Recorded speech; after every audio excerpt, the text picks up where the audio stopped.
Okay. So it's wonderful to have all of you here. And like I said, we're going to go ahead and talk through what it is that we're going to do this year to advocate for much needed public library funds here within the Southern Tier Library System. And this year is definitely a different year than what we've experienced in past years. We're starting our advocacy campaign in a very different position. But before we start talking about it, I just want to give you an overview of exactly what we're going to cover in today's workshop. We anticipate the workshop's going to run about 45 minutes, give or take 10 to 15 minutes, depending upon questions or how talkative Erica, Katura, or I get. So I'm going to go over the current and proposed status of state funding.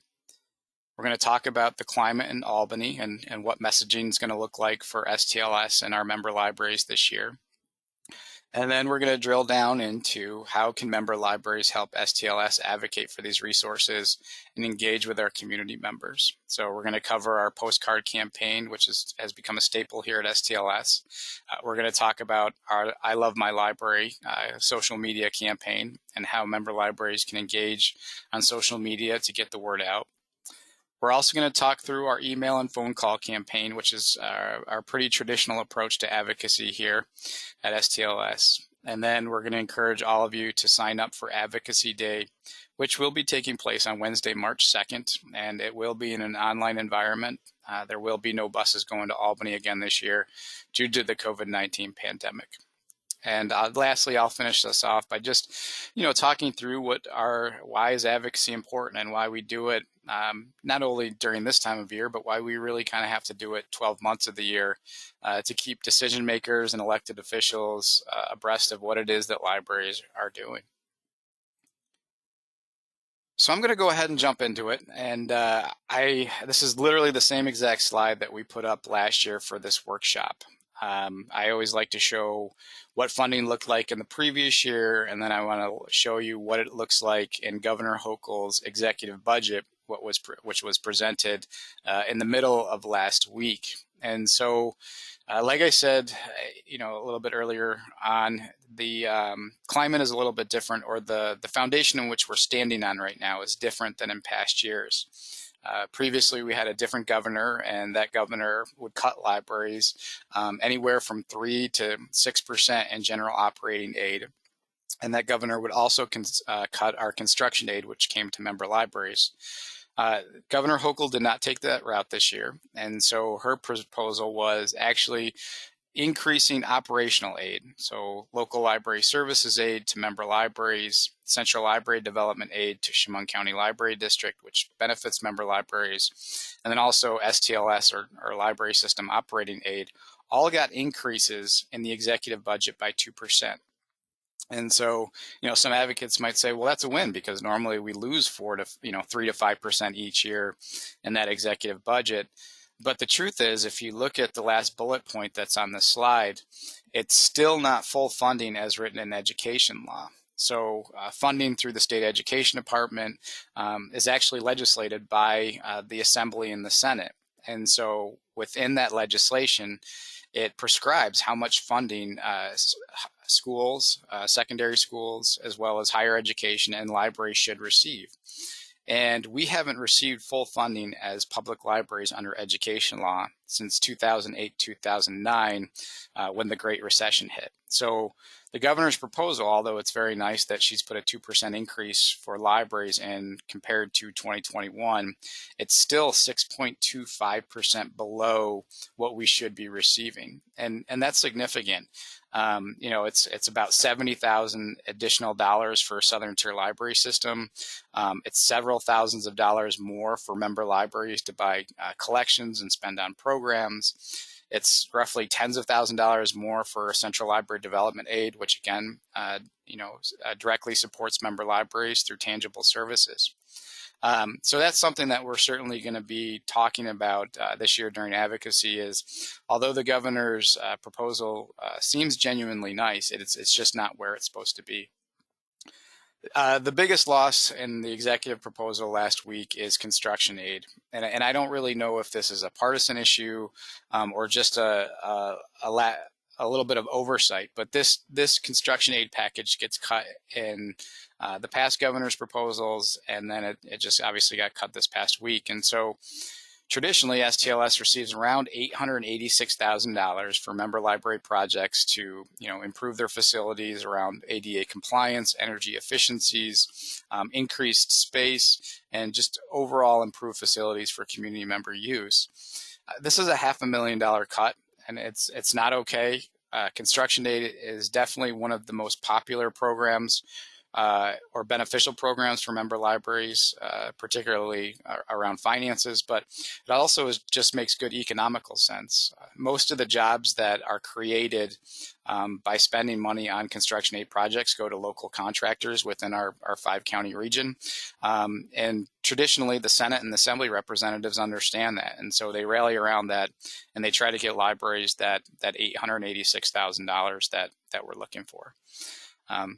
So that's kind of where we're at right now in terms of what the governor proposed last week and where we were last year. So a little bit of a gain in operational aid, certainly not enough, not what we deserve or what's written in education law.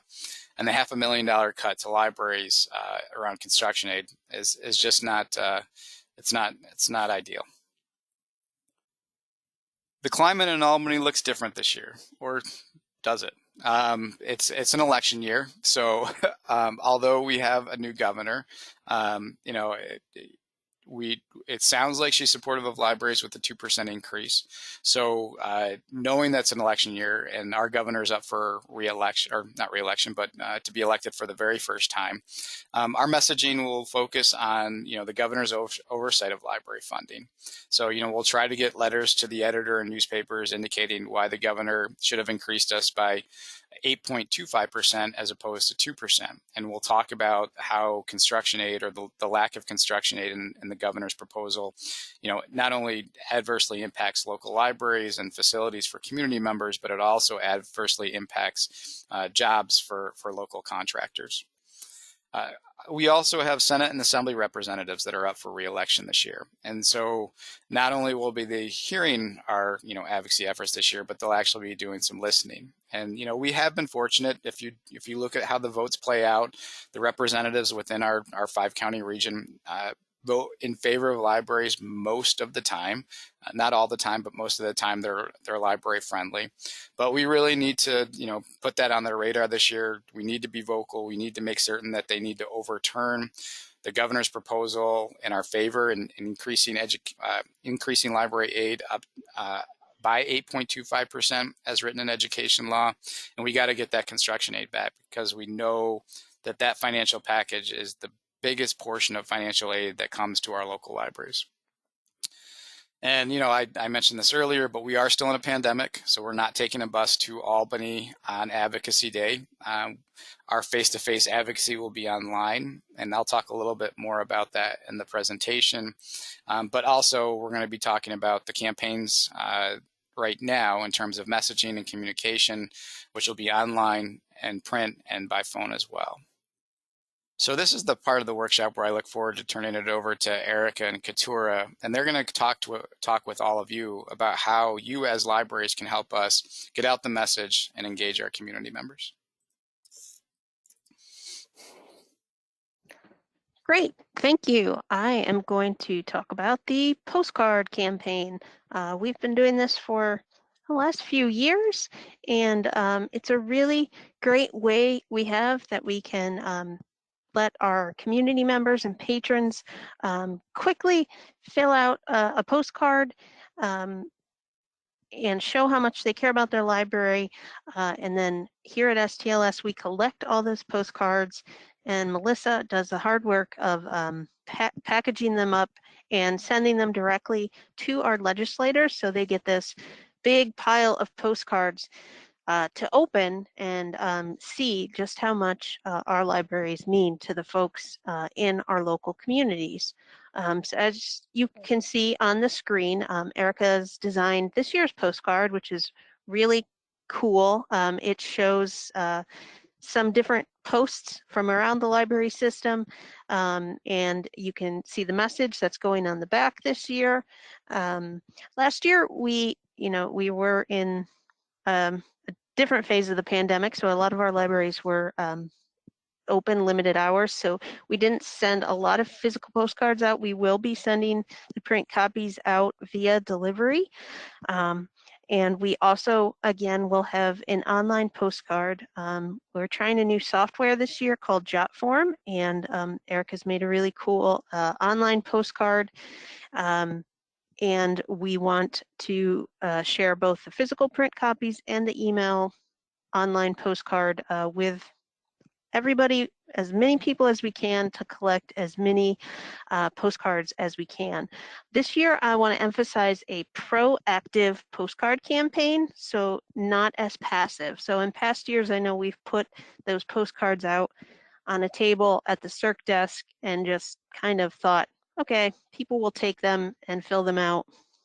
This year, I want to try to get us to really do a push to get those postcards filled out. So if you're having an event in person at the library, a book club, a story hour, hand each participant a postcard, ask them to fill it out on the spot and give it right back to you. And then we'll have, postcards from everybody who just participated in a really fun program and who can really talk about what the library means to them. Give all of your board of trustees, if you have a February board meeting scheduled, hand each trustee 3 postcards. Ask that trustee to fill out 1 postcard on the spot and ask them to take 2 home and ask a friend or family member to fill 1 out and bring it back to you so that we're getting postcards from trustees and their friends and family members. And then have every staff member or volunteer fill 1 out when they sign in for work. Keep them by the timesheet or the time clock and just ask them to fill them out quickly. And the great thing about our online postcard this year is that it has a nice space for people to write more content, more text. So we're asking you to, if you do a library newsletter, put a link to that postcard in it. If you have an email list of people in the community you send news to, events to, send them a link to that postcard. Ask them to fill that out. They can do that from home, from work, and then we get to collect those all and give that to our legislators. And it really does make a big difference. If you could see the piles of postcards, we'll take a picture of them all this year that we get back. That's a really physical, tangible show of just how much our libraries mean to folks. So we just want to emphasize that, and remember, proactive postcards this year. You can certainly put them on the desk and have people take them, but try to also, I don't want to say push, but try to also encourage people to fill those out and get them back to us. We want to get more than ever this year and make it really successful. Okay, and I will turn it over to Erica now. Thank you.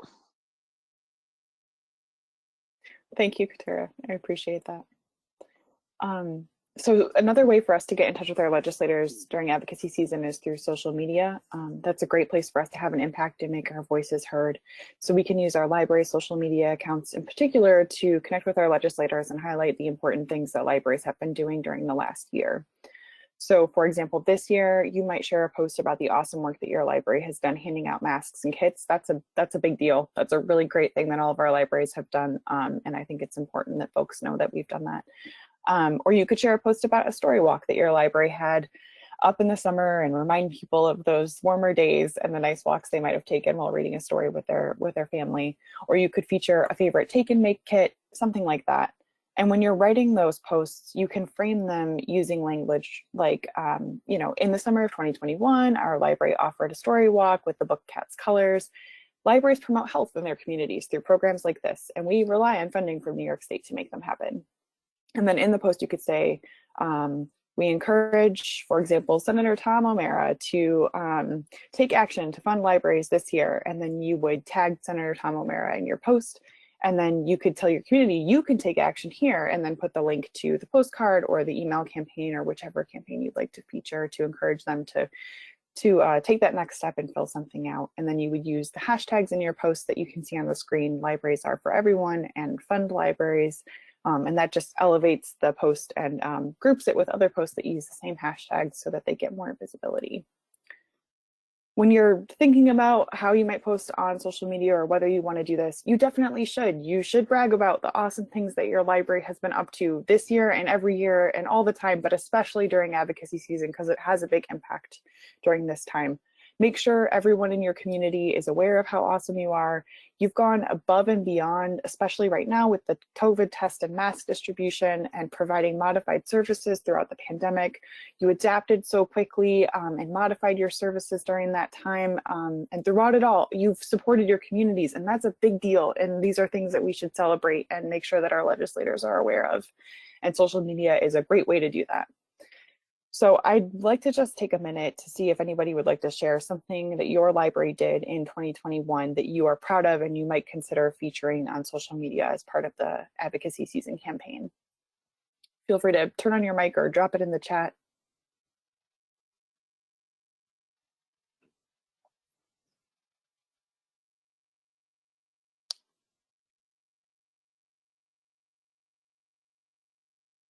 So, sorry, I turned my camera off because I'm putting together hotspots. Thanks, Kelly. So one thing that we've been doing, and this is pretty collaborative in Schuyler, is we're trying to build a diaper bank. So all the libraries have been collecting diapers in December and this month, and we've had really good turnout here at Watkins, and I think the community really appreciates it. And I know it's helping a lot of families in need. That's awesome, Kelly. And I think that's a great opportunity for you and your fellow libraries in Schuyler to promote a post about that and tag each other. And you have similar legislator overlap, which is great. So you can really make a push and talk about how you guys are doing important things to serve your community. In the chat, Tina mentions that she's proud of the partnership they've formed with the school for summer reading. It sparked new partnerships that have carried forward, and it's really increased their outreach and attendance this past summer. And then Nick mentioned that they used their lawn space for a couple of big outdoor come and go festivals and passed out hundreds of free books for all ages, plus a live music events and a petting zoo and more things like that. Those are all really great examples of things that you could feature on social media. I'm sure you have great photos of what those events look like that will be eye-catching. And then you could tag your legislators and use the hashtags, and they will be likely to want to celebrate that and retweet it or repost it on their own accounts too. So these are great examples. Thank you guys for sharing. In addition to creating those posts about activities and services that your library may have offered in the past year, STLS will also be making posts and encouraging libraries to participate in the advocacy social media campaign. I Love My Library photo campaign, which we've done in the past, and I'm sure you're all familiar with. So in particular, throughout the week leading up to Library Advocacy Day, which as Brian mentioned is on Wednesday, March 2nd, we hope that all of you will encourage your patrons to take a photo with the I Love My Library sign. You can see it there on the screen. That's this year's design. It's meant to go along with the postcard style. And then patrons can post those photos. If they take a selfie on their own phone, they could post them to social media, and hopefully they would tag your library. And then you could reshare them on your page and add the hashtags for advocacy season and tag your legislators. Or some libraries found it successful to take the photos of their patrons with the signs and post those to social media and do the tagging with legislator tags and then hashtags for the campaign. And then when you do that, if you would tag STLS as well, that gives us the opportunity we'll see those posts more readily, and then we can share them, and that really elevates them and makes sure that legislators are seeing them. Did anybody on the call, I know some of you did, participate in last year's I Love My Library campaign, and would you just be willing to share quickly how that went for you?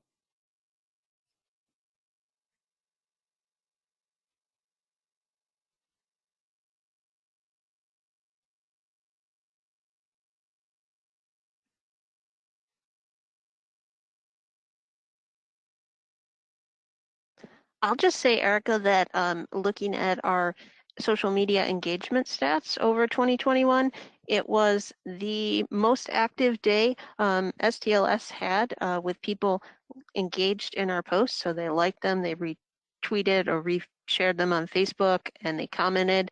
So I would say we definitely saw the impact looking at our social media stats. Absolutely. Thanks for bringing that up, Katara. So just in the interest of time, I'm going to move us on to let you know that STLS will be printing a copy of these selfie signs and sending them out via delivery in the coming weeks. We hope you will work to take photos of your patrons or encourage them to take their own photos and post them, especially during the week of Library Advocacy Day. So that's Monday the 28th, Tuesday the 1st, and then Wednesday the 2nd. And then we'll be sure to share those posts when we see them. And then we encourage you to share our advocacy social media posts and your own posts, tag your legislators. As Katura mentioned, it really does matter. We see our highest engagement on social media during advocacy season, in particular, these types of posts close to Advocacy Day. So folks are paying attention and they do see them and they're engaging with our posts.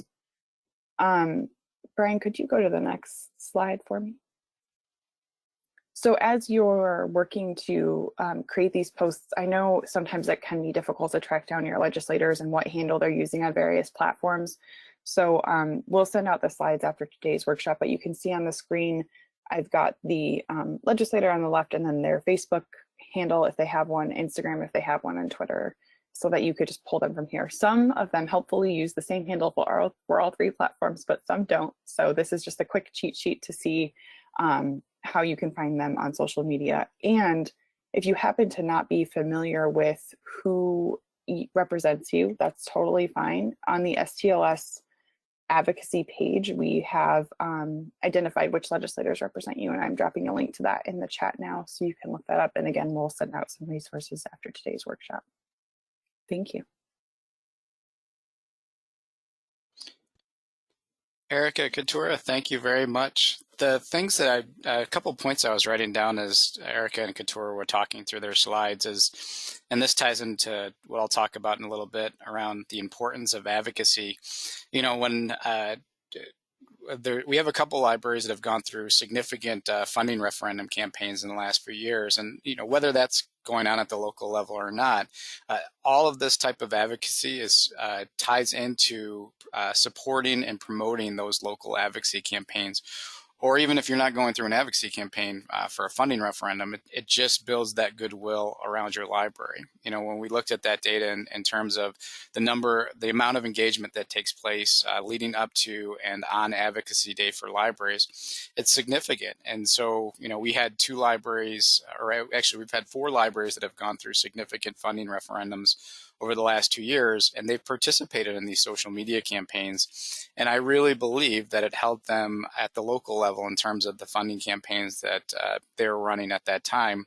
You know, Tina, I'm looking at you, and because you're on the call at Cuba Library and Rushford Library, they're going through that campaign right now. So the type of advocacy that they're doing at the state level for their library is also lending a hand to the type of advocacy that they're going to need to be doing for their May referendum votes that are coming up as well. So it's all very important and relevant. And then the other thing I just want to speak to is when Katura was talking about the postcards, when we were planning for this workshop, we really wished we had a picture of what those postcards look like when you guys send back all 2,500 here at STLS, and Melissa is like coordinating them so that they go out to all of these legislators that you see here up on the screen. And it's definitely impactful. So it's like, imagine just multiple stacks sitting on top of a desk. And what we do is we literally send those postcards to all of the legislators that you see here so that they land on top of their desks on the exact days that they're voting on their one house budgets. And so, you know, imagine what Senator O'Mara's face looks like when he gets, you know, 700 postcards from library constituents from across the region on his desk that day. Does he read all of them? Probably not. He probably looks at his aide and says, what do we do with these, and where can we recycle them? But it's that impact. It's that idea of like, oh, I'm going to vote right now on the floor, and by the way, I got these library people in the back of my head telling me I need to increase library aid by 8.25%, not the governor's 2%. So anyways, I digress, and I move into the next part of this this approach, and that's the email and phone campaigns, which we've always done. It's like Advocacy 101. So you probably received an email from STLS through our Constant Contact platform on Monday. You'll be receiving those every other week between now and when the legislature votes on the budget, probably the last week of March or the first week of April. please read them. I know some of them are a little bit redundant and say the same thing from one week to the next, but it's because we need you doing the same thing from one week to the next. So all the information in terms of how you can advocate for your libraries, it's up on our STLS website. So if anything you take away from this session is just go to the STLS website's advocacy page and you'll find all of those resources there. But also, when you receive that email from STLS, which is probably authored by me, and it shares the email link where you can, take action and contact your legislator, or here's the phone number for your legislator. Can you please give them a call today? Please do it, and encourage your staff to do it. Encourage your trustees and your board members or your friends group or your foundation board members to do it. Make sure that your patrons are getting those physical postcards or you're sharing out those digital postcards that they can fill out, because all of that adds up. I think back to 2014, I think I was STLS director for just a year, and we started doing this advocacy messaging, and we really upped up our efforts. I mean, partially it's because I was new to the system and I wanted to do a really good job, but I also just really enjoy doing this work. It makes me excited about coming into work every day and mobilizing our community members to advocate for what it is that libraries accomplish each and every day out in the field. And so please read those emails. Please, share them out with your friends, family, and neighbors and patrons and community members so that they're, taking action and contacting our elected officials. The other thing I just want to share is the phone call campaigns. Some people are a little bit hesitant to want to call their legislator's office and say, hey, I'm so-and-so from whatever community, and I think libraries are important. And, I just hope that the legislator votes on behalf of libraries because what the governor's proposing is not okay. We actually craft a message that you can read verbatim when you call a legislator's office. And, the other thing I'll share about making those phone calls, you will never speak to a legislator. So going back to that list, Senator O'Mara or Senator Borrello or, any of the assembly representatives, they got a lot going on. So when we ask you to make that phone call, it's literally going to take you 60 to 90 seconds. You just call the number to your elected official. You'll get an aide in the office that answers the phone. They'll just ask you what your name is, where you're calling from, and what your concern is or what your issue is. And then you read that script verbatim. And then, they might ask for a contact number if they have follow-up questions, or if the senator or assembly representative wants to call and ask you some questions. The likelihood of that happening is probably slim to none. But I guess the point that I want to have everybody take home from this is it's not that heavy of a lift to make that phone call. And it really makes a difference. So think about it when you have 5 to 10 people in each one of our 5 counties making that phone call on any given day. All of a sudden, Senator Borrello just received 30 phone calls from libraries on a day. Think about how many, if you got a phone call from patrons 30 times in one day about a single issue, you'd remember that. And aides are responsible for, using check marks and tallies to determine what issues are important or what they're hearing from constituents, and they report that back out to legislators. So it's not like you're making a phone call and your time didn't go to good use. You're actually requiring the aide to collect data on the issue on the issue in the community that's concerning to you, and that information and that data is getting relayed back to legislators. And the last thing that I will say about this is that we have learned through advocacy efforts that those phone calls have the biggest impacts. When phone lines are being jammed by constituents to legislators' offices, those phone calls really have the biggest impact. And it's the area that we probably need to work on the most here at the system, cooperatively across the system, is making those phone calls. It's really easy to send that email, and it's important that we do that, but making those phone calls is equally, if not sometimes more important. All right. So the importance of advocacy. Honestly, I think Keturah and Erica just did a way better job of, conveying that to all of you than I have during this workshop. But it's really important that we do this every year. And, I've been doing this I've been doing this since 2003 when I was like 24 years old and starting out as a new rural library director. And I've done it every single year, regardless if I was in the Mid York library system or the Southern Tier library system. I always enjoyed sharing those emails and encouraging the people that I work with and I serve to contact our legislators.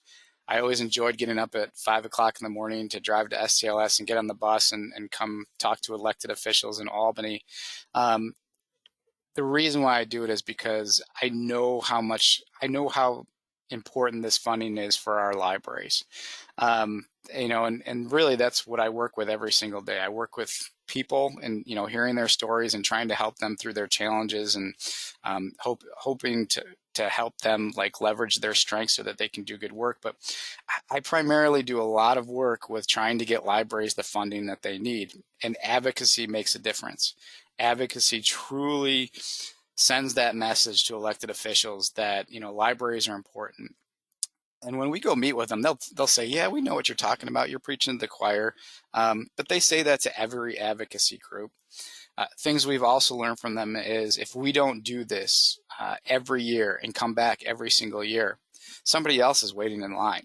So if it's not libraries, it's some other advocacy group that they're hearing from. And those other advocacy groups are doing that work. But think about it. What if we didn't show up every year?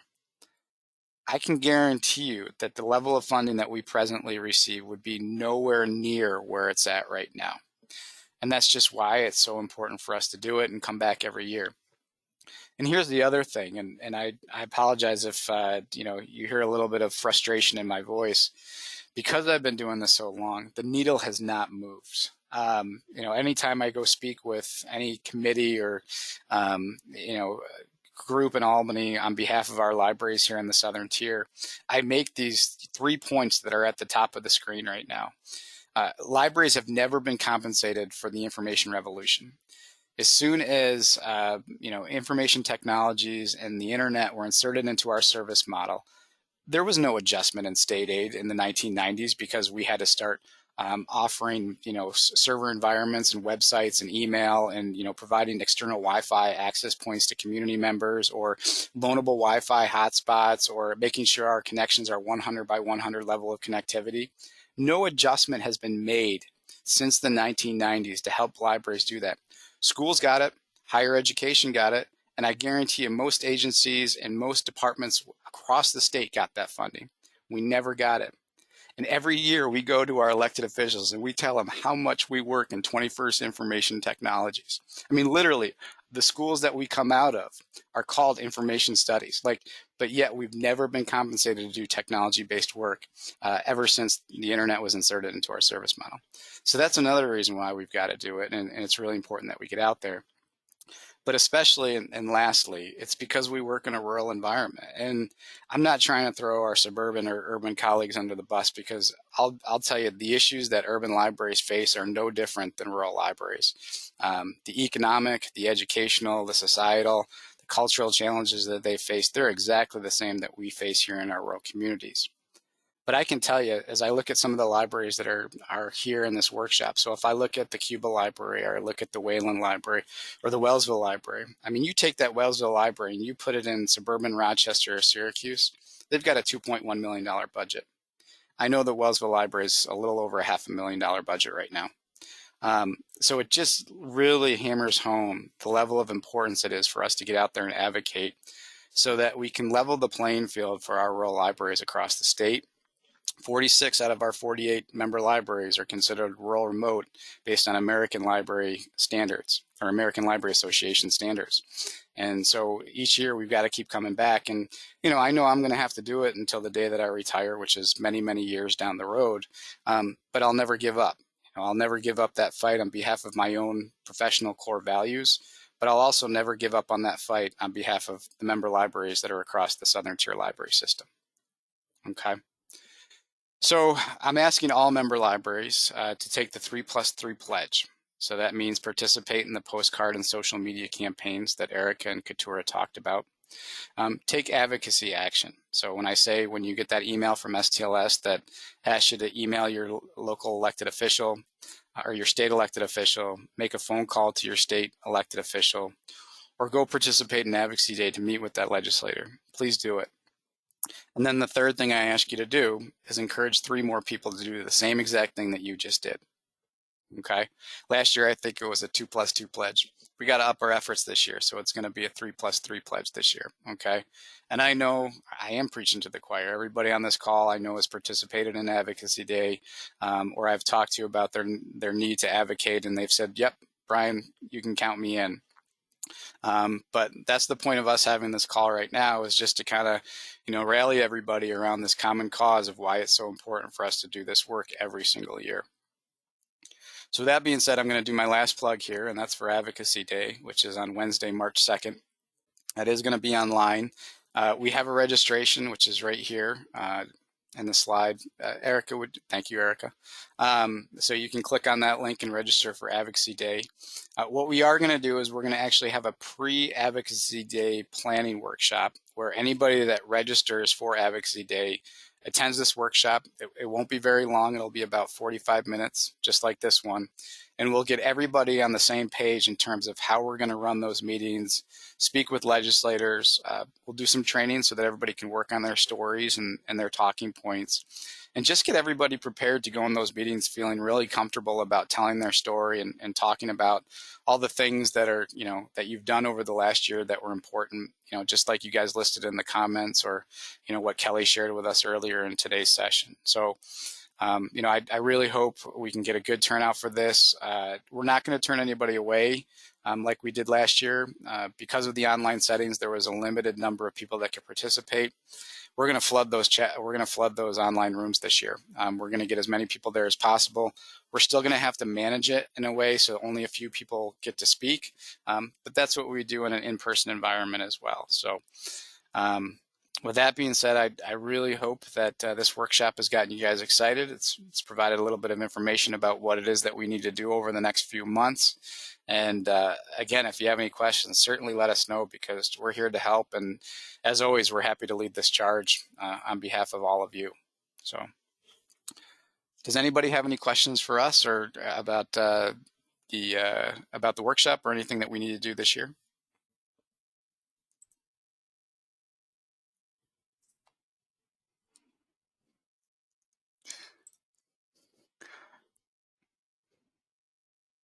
I've gotten really good at sitting through awkward pauses. I could probably sit here for another 20 minutes waiting for your questions, but it seems like we don't have any.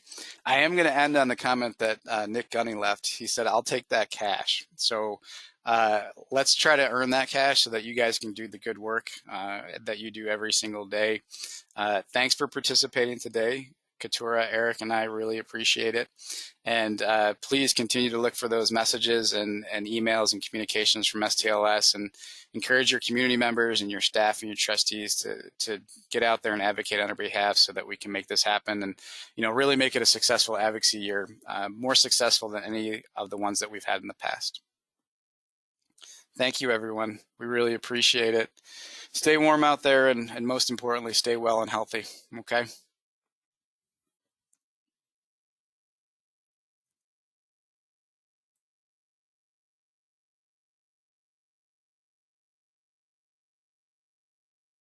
Hey, Brian.